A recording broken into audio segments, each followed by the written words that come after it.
आदरणीय राहुल गांधी के सामने जो भी दरखास्त और जो भी मिलता है उस पर वो तुरंत त्वरित कार्रवाई करते हैं।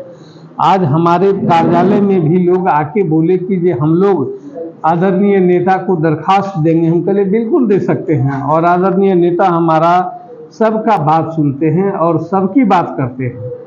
ऐसा नहीं है कि किसी व्यक्ति विशेष को छोड़ के बात करते हैं, सबके बात और सबके विकास का बात हम लोग करते हैं, कांग्रेस पार्टी के लोग, लेकिन ढिढोरा दूसरा लोग पीटते हैं। आज सुशासन की घंटी जो बज रही है, हमारे स्वर्गीय पूर्व राजीव गांधी का देन है कि ये संचार नीति जिसके तहत आप माने आईना की तरह देख रहे हैं और आईना की तरह सब कुछ कर रहे हैं, ये अगर नहीं होता तो आज सुशासन बाबू नहीं कहलाते, लेकिन ये भी देन कांग्रेस का ही है। अब वहाँ से कस्बा गढ़बनैली, जलालगढ़ और कटिहार सीमा जाके, कटिहार सीमा से वहाँ से लोग प्लेन से हवाई अड्डा जाएंगे, हवाई अड्डा से फिर दिल्ली के लिए रवाना हो जाएगा। एक दिन यात्रा स्थगित है, उसके बाद फिर नेक्स्ट यात्रा लगेगा। अब ये पूर्णिया में जो स्थिति लोग राहुल गांधी के ऊपर विश्वास जगा चुके हैं,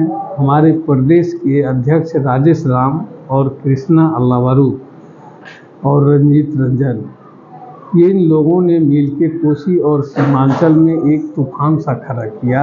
आप देख रहे हैं कि किस तरह जनसैलाब उभरा हुआ है, और पूर्णिया में इतने जनसैलाब आएंगे कि जिसका वर्णन नहीं है, और इतने तूफान की तरह लोग भीड़ यहाँ जमा होगा कि कहने की वर्णन नहीं है।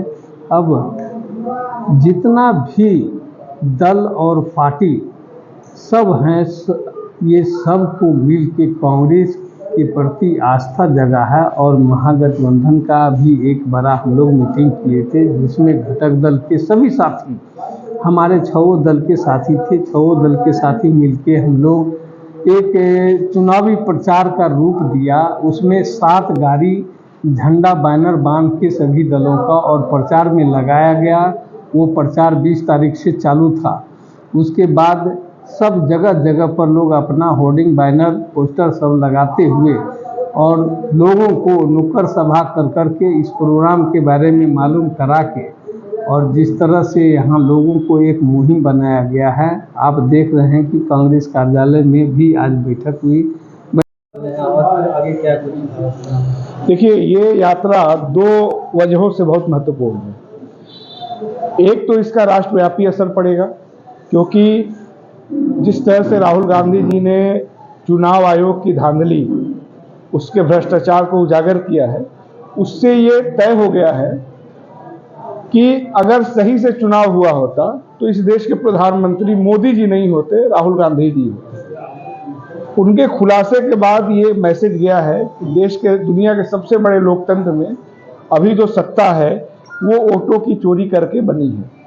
तो भले ही यात्रा यहाँ पे हो रहा है, लेकिन इसका असर सर्वव्यापी होगा, पूरे देश में जाएगा। विपक्ष कह रही है कि इस बार जो ये दिखा रहे हैं तो वो सिर्फ दिखावा हो रहा है, बाकी और कुछ नहीं है, क्योंकि इससे पहले भी आप लोगों ने पिछले चुनाव में भी रैली किया था और उसका कोई असर नहीं। देखिए, रैली का असर होना न होना अलग चीज है। सरकार से लगातार सवाल पूछा जा रहा है कि एक विधानसभा में इतने लोगों का नाम कैसे भ्रष्ट तरीके से जोड़ा गया, इसका जवाब आपको देना चाहिए। इसका जवाब तो नहीं दे रहे हो, ना चुनाव आयोग इसका जवाब दे रहा है। जो सवाल पूछा जाए उसका जवाब बीजेपी को देना चाहिए, उसके पास इसका कोई जवाब नहीं है, क्योंकि वो जवाब दे ही नहीं पाएंगे।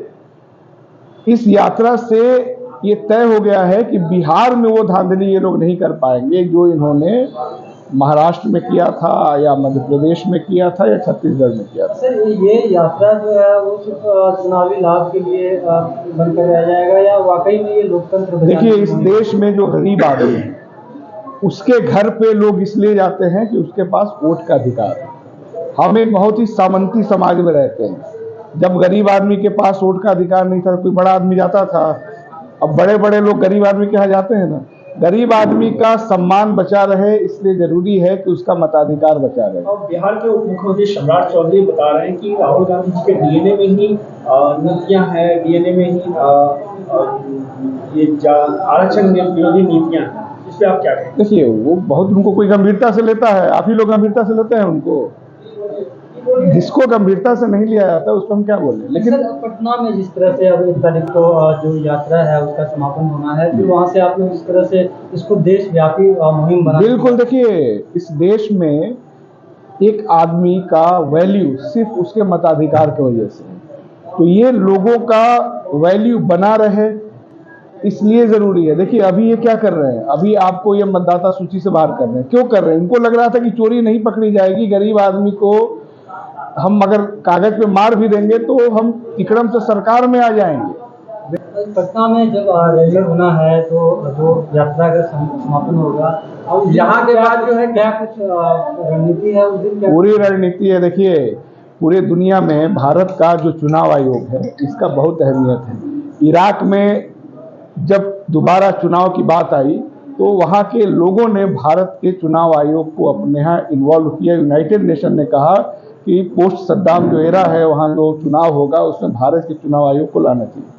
यानी हमारे देश की जो चुनाव आयोग की व्यवस्था है वो इतना विश्वसनीय था कि पूरी दुनिया के लोग चाहते थे कि ऐसे मुल्कों में जहाँ लोकतंत्र को शुरू करना है वहाँ पे भारत के आयोग को लाया जाए। आज स्थिति क्या हो गया है, चुनाव आयुक्त जो है कई दिन तक तो गायबे रहे, उनके बारे में अफवाह उड़ी कि कहीं माल्टा कोई देश वहाँ भाग गए, फिर बाद में वो आए और आए भी तो कोई जवाब नहीं दे रहे हैं, है ना। तो ये सिर्फ चुनाव की बात नहीं है, पूरे देश के गरिमा प्रतिष्ठा से जुड़ा हुआ सवाल है। हाईकोर्ट ने तो ये परमिशन दे दी है कि अब जो है चुनाव आयोग में जो चुनाव होना है उसमें जो वोटर कार्ड जिनका नाम कट गया है उसमें आधार कार्ड भी मान्य। देखिए उसको तो चुनाव आयोग को तो मुंह की खाना ही था, लेकिन हुआ ये कि पूरे विपक्ष को, जनता को आपने 1 महीने तक उलझा के रखा, है ना। अब इसमें होना तो ये चाहिए कि सुप्रीम कोर्ट आयोग के खिलाफ कोई कार्रवाई करे, लेकिन इन लोगों ने बहुत चालाकी से 2 साल पहले ही ऐसा कानून बना दिया जिसको राहुल जी लगातार बोल रहे हैं कि चुनाव आयुक्त के खिलाफ अब कुछ करे नहीं सकते। तो ये इनका यहाँ पे पकड़ा गया है। बिहार के लोग पहले भी एक साहब रथ यात्रा लेके आए थे, बिहार में धराई पकड़ाई हुआ था कि नहीं उनका। बिहार के लोग बहुत मजबूत धर पकड़ करने वाले हैं, मुझे लगता है चोर यहाँ पकड़ा गया है।